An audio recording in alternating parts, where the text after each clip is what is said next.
Thank you for sharing those information. Nakatawag ka naman namin Bruce Brother. Yun, pwede. Pwede. Bruce Brother Jay.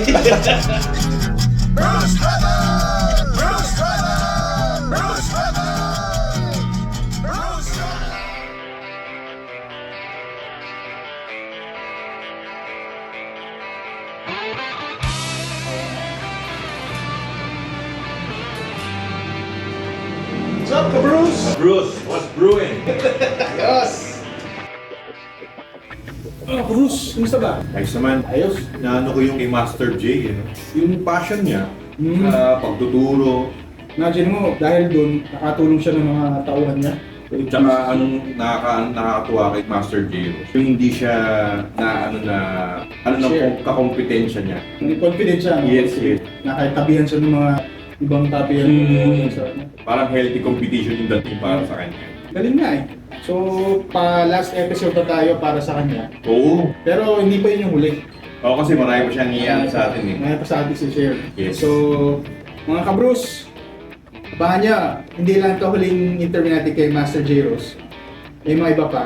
Pero may mga iba muna tayong mga interview tungkol sa mundo ng mga kalalakihan. Yeah, so abangan nyo yung third episode namin kay Master J. Ross.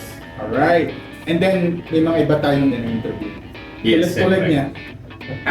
Alamin niya buhay niya. Hindi. Sige. So, until next time, mga ka-Bruce, keep on brewing. Yes. Tara, Bruce. Alis muna tayo. Tara.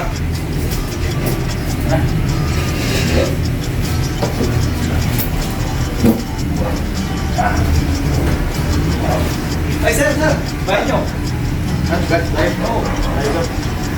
Pare! Sige, sige. Sir, sir, sir. Ha? Tatlong kape? Mag-isa lang ako ba? Ano ako pare ko? Kung pare, siyempre mga yun! Bruce Brothers. Bruce Brothers!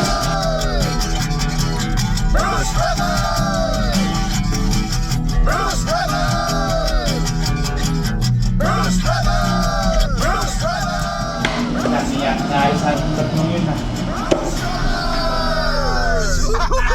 Ayos yun, pare. Okay. Nice,